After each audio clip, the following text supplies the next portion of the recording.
All right, welcome back, everybody. Good to have you here. This is the last episode of our first edition of Text Study for the year 2022 here at St. Mark, and I'm Mark Davis. So if you have any questions, you can write us at this email address that's found here. And don't forget that on Wednesday morning at 9:30 a.m. Pacific time, we'll be having a discussion. It's a hybrid discussion. Some of us will be in the room, some will be on the Zoom. And if you'd like the link to that Zoom meeting, you can write us here at this same address. So, as I said, this is the last episode of our first edition of Text Study. But let me be very clear. We will be back next week. We'll be back next week. We're just going to leave the Revised Common Lectionary of text and move to a different set of texts. So, we're coming up in the season of Lent. It begins on Ash Wednesday, March the 2nd. And there are two texts that are always in play between the last weekend of Epiphany, which is the weekend coming up now, and the first weekend of Lent, which will be the first weekend of March. Always the last Epiphany text is the story that we're looking at today, the story of the Transfiguration, either from Matthew, Mark, or Luke.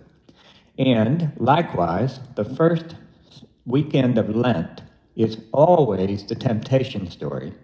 And again, either from Matthew, Mark, or Luke. John doesn't have either of those stories in the same manner. So, today we're going to have the Transfiguration story from the Revised Common Lectionary, reading from Luke, chapter 9. Now, 8 days after these things, Jesus took with him Peter and James and John and went up onto the mountain to pray. And while he was praying, the appearance of his face changed, and his clothes became dazzling white. Suddenly, they saw two men, Moses and Elijah, talking to him. They appeared in glory and were speaking of his departure, which he was about to accomplish at Jerusalem. Now, Peter and his companions were weighed down with sleep.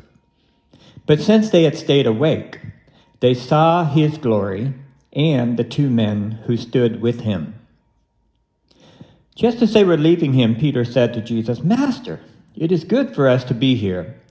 Let us make 3 dwellings, one for you, one for Moses, and one for Elijah," not knowing what he said. While he was saying this, a cloud came and overshadowed them, and they were terrified as they entered the cloud. Then, from the cloud, came a voice that said, "This is my son, my chosen. Listen to him." When the voice had spoken, Jesus was found alone. And they kept silent in those days, told no one of any of the things they had seen. This ends the reading. Thanks be to God. Okay, so let's begin by outlining this story, and then we'll follow that outline as we walk through it section by section. So initially, as you can see, that verse 28 gives us the setting of the story. And then verses 29 through 31 give us the phenomenal part of it, right? The changed face, the dazzling white, Moses and Elijah, and so forth. In verse 32, Peter speaks, and a little message about Peter, so he kind of forwards himself in the moment. And then in verse 34, the voice of God forwards itself with its own apparition, and then in verse 36, we have the conclusion, which is something of a response, non-response. So we're going to look at each of these in order. I did want to say that as I'm talking about Transfiguration, I keep making reference to Matthew, Mark, and Luke.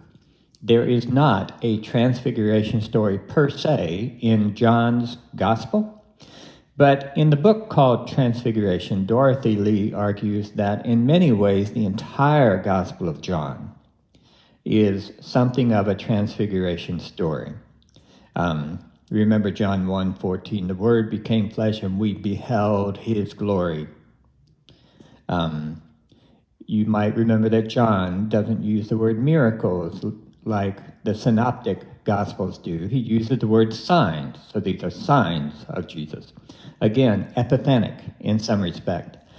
So in some ways, you could argue that the entire Gospel of John is given to a moment like the Transfiguration story, where Jesus' glory, a very important term in John's Gospel, is revealed.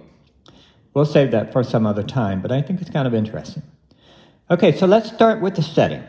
And this is verse 28, a single verse, and it has a lot in it. It starts with the phrase, now about 8 days later. The Greek word there that is translated about, it's used sometimes to say, to express a little uncertainty or generality. It seems to me a little odd pairing to have a word like about, which is nebulous in some respect, or at least introduces some generality, and then 8 days, which is very specific. I mean, I could say about a week, and that could be anywhere from 6 to 8 days in my way of using that term. But so it's kind of odd to have that qualifier with such a specific reference. Luke actually uses that word fairly often, sometimes to talk temporally, sometimes spatially, like he went about a stone's throw away. He says in the first chapter that Jesus was about 30 years of age when he began his ministry. It was about the 6th hour during the crucifixion. So we have, it just seems to be one of Luke's habitual ways of marking time and sometimes space is not to be terribly precise. So maybe what he's doing is fielding different reports, because like when Mark tells the story, it's 6 days later. So, maybe he knows several things, and the most reliable he can reckon is perhaps 8 days, but he doesn't want to put all of his eggs in that basket. So, about 8 days after what? After these sayings. So again, here's a story that presumes that we've been reading all along. And the problem is that we haven't, because last week's text was back in Luke chapter 6. So what you'd want to do when you run across a phrase like this, after these things, after these sayings, then you'll want to circle back and read a little bit ahead. Read a little bit of the precipitating text. And it just so happens that we are talking about 8 days after Jesus had disclosed to the disciples that he was going to die and to be resurrected. So that's a significant marker. About eight days after saying that important message. So you just want to develop that habit, right? That when you start, even though we're starting in the middle of a story, when you see a reference to what went before, please take the time to walk it back a little bit and see what the reference is. You may see the whole Transfiguration story differently by knowing that it is what follows the disclosure that Jesus is going to die. And I'll show you in a moment why I think that's somewhat important. Also in the setting, we get the identification of Peter, James, and John. We become accustomed to those names being found together. In Luke's gospel, they're first associated together in the call story of the great catch of fish, which we read together. Simon, who later more called Peter, Simon, who had the boat, and he signaled to his partners, and it turns out James and John had a boat, and together they left all the fish in their nets in the boats and followed Jesus. There's also one other story where Jesus is going into a room to heal a young girl where her father, I think her father, maybe her parents are in there, and he takes with him no one except Peter, James, and John. So Up until this story, already those three have been kind of identified as, I don't know if we should call them an inner circle or just kind of a significant triad of the disciples. And so, about 8 days after disclosing his forthcoming death and resurrection, Jesus takes these three, and not all of them, where? Onto the mountain to pray. So it seems like mountains provide what? They provide perspective. I look to the hills and ask, from where does my help come? The psalmist will ask that question because it was smart to build defensive postures up in the hills because the valleys were exposed to people up in the hills. So the hills offer perspective. The mountain offers perspective. It often offers solitude. It's sometimes a place that we associate with a mountaintop experience. Scripturally, the mountains play a very significant role, and we're going to see that throughout the season of Lent. I don't want to play my hand too much here, but I do want to remind you that throughout the Old Testament, there's also a reference that kind of negatively toward the mountains that we want to bear in mind, and that is the prophetic denunciation over and over again of things that are built on the high places. The high places. That's kind of the catchphrase that's used a lot. And it would seem like it's not just the Hebrews who on the mountain, receive the law, on the mountain have these visions and yada yada, but it's their pagan neighbors as well who find the mountains to be what we might call thin places. Maybe they're working out of a very literal structure of the universe where the mountains get us closer to the gods or something like that. We just know that it's not just Israel who consider the mountains to be these kind of thin places where religious activities take place, for good or for evil. So that's the setting here, right? 8 days after disclosing death, the triad of Peter, James, and John onto a mountain to pray. That's where we're going. So verses 29 through 31 then show us the phenomenon, and I want to pay attention to how Luke tells this story. Okay, first he says Jesus' face changed. That's an interesting translation. It's probably helpful. The Greek word there is actually hetero, and you know that term as a prefix, like heterosexual means other genders, other sexes, right? Heterosexual. Hetero means other, homo means same. And that's true in Greek as both a prefix and as a freestanding adjective. And so what we have here is a freestanding adjective. His face became hetero. His face became other. Luke does not use the word metamorpho, which is where we get the word transfiguration from. This is his term. Jesus' face becomes other. And then it's his clothes that become dazzling white. His clothes become dazzling white. This is a little different, right? From Matthew and Mark. In Matthew, Jesus was transfigured. Metamorphosis is our transliteration of the word that Matthew and Mark use that over time has been changed to the word transfiguration. Could be called transformation. Could be called metamorphosis. All of those would be legit ways of describing it. In Matthew, Jesus is transfigured before them, and his face shone like the sun, and his clothes became white like the light. So in Matthew, Jesus has a glowy face. In Luke, his face changed, but we don't know to what degree. In Mark, he says that Jesus was transfigured, before them, and his clothes became greatly white, and Mark, I think, is more of a working class guy, such as no launderer on earth could bleach them. So the word dazzling is only found in Luke, and actually only found here in this form in the New Testament. And Luke merely says that Jesus' face changed. It's only Matthew who says that Jesus' face shone like the sun. That's, of course, the way we kind of imagine the transfiguration, because that's a little more arresting and a little more defined than simply Jesus' face changed. So, listening to Luke, as Luke, Jesus' face changed or became other, and his clothes became dazzling white.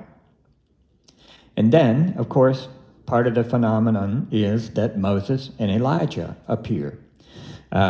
Moses, we hear in the Old Testament, died, and God buried him. Elijah, we never hear of his death, only that he rode off into the heavens in a fiery chariot. So the fact that Moses is there is a testimony to resurrection. And some people would try to make the case Moses never died either, that he just went away with God, he walked with God, went with God, yada, yada. Maybe that's the best Hebrew translation of that story about Moses, but at either rate, it wouldn't matter because the Synoptic Gospels are convinced that resurrection is a thing and it's a constant thing. So here we have two guys who have been gone for a long, long time. But it's more than just two guys who have been gone for a long, long time, whether they were dead or simply went to be with God.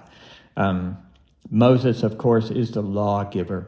Elijah is one of the great oral prophets. He didn't write a book like Isaiah, Jeremiah, and so forth. So what we have here are the epitome of the law and the prophets. And that is often how Jesus will refer to the Old Testament. He doesn't add, and the Psalms, and this, and that. But law and the prophets is a broad way of identifying the Hebrew Bible tradition. So don't miss the significance here. Jesus, in this moment of revealing glory, is sharing that with the Hebrew Bible tradition. There's no radical break here. Now, it may be that at the end of the story, we conclude that the law and the prophets are fulfilled in Jesus. That would be a very New Testament way of reading this. But there's not a radical separation. Not a radical separation. And fortunately, I'm saying, in the Presbyterian tradition, we have always argued that the New Covenant is a renewal of the Old Covenant. It doesn't replace the Old Covenant. And we don't use that kind of dualistic language between what God did there and what God does here. So, here we have it. The New Testament church identifying Jesus with the law and the prophets. That's huge. And they are all in their glory. That's an interesting way of describing that. Don't know exactly what that means, but I do imagine that, in other words, it's an overwhelming experience beyond the normal phenomena that we experience day after day. And not only are they appearing, and not only are they in glory, not only is Jesus' face changed, not only is his clothes dazzling white, they're talking about his departure, so his death. So that connects us to the text just before this one, which Luke says he is about to fulfill in Jerusalem. So Luke's story differs from Matthew and Mark in a couple of ways. In Luke, early before this story, when Jesus discloses that he's going to suffer and die and be raised, he doesn't say that it's going to take place in Jerusalem. Matthew and Mark do, but Luke doesn't. So it's here that Luke has Elijah and Moses talking to Jesus about his departure. That's going to happen in Jerusalem. So it is just kind of a different location of the identification of where it is that Jesus' death is going to die. It's not in the disclosure, but it's in the transfiguration story. Okay, for our next part, you've got verses 32 through 33, which is when Peter speaks up and suddenly kind of asserts himself in the story. But let's notice a few things that Luke says about this. First of all, he argues that Peter and the others They're not named here, so I'm having et al. They are weighed down with sleep. Now, speaking of sleepy disciples while Jesus is praying, I want you to have in your mind an echo that there's another story of sleepy disciples when Jesus is praying. And that's toward the end of Luke's gospel, when Jesus prays in the garden, that awesome prayer, God, if it's at all possible, let this cup pass from me. Nonetheless, the most heroic word in the world. Nonetheless, not my will, but yours, right? That prayer that Jesus says on the Mount of Olives is another mountain prayer story with sleepy disciples. It's interesting that in that telling of the story, Luke is much less critical of the disciples than Matthew and Mark. Luke says that they're sleepy because of grief.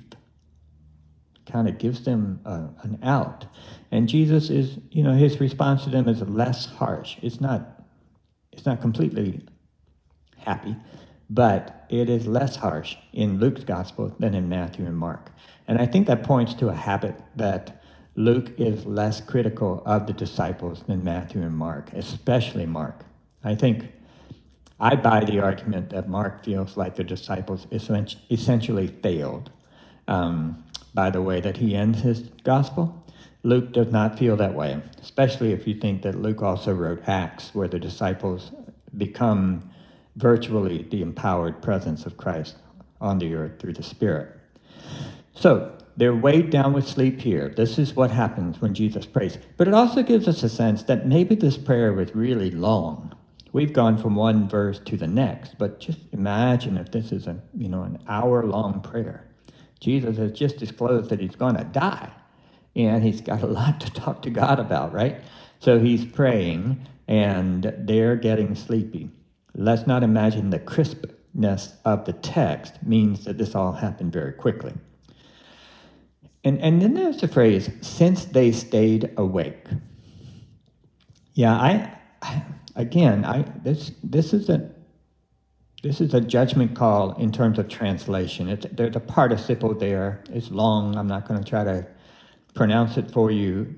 But it can either mean they stayed awake or now they're fully awake. They stayed awake or now they're fully awake. And on Wednesday, I want to talk to you about that a little bit because I'm going to struggle with the way that the New Revised Version translated the last couple of verses. And I didn't want to take the time to do that here, so we'll do that on Wednesday. And then the phrase, just as Moses and Elijah were leaving, then Peter spoke up. You see that? Now that's very different from the way Matthew and Mark tell the story. When Matthew and Mark tell the story, Peter just blurts out, Lord, it's good to be here, right? And then the voice comes out, and it almost has more of a shoemaker and the elves feel to it. Remember when the shoemaker actually hid and peeped and saw the elves making those shoes for him, then they disappeared and didn't come back. In some respects, in Matthew and Mark, you've got the sense that this glorious thing is happening, then dumb old Peter just blurts out real quickly, and suddenly the whole thing vanishes, and there's just Jesus.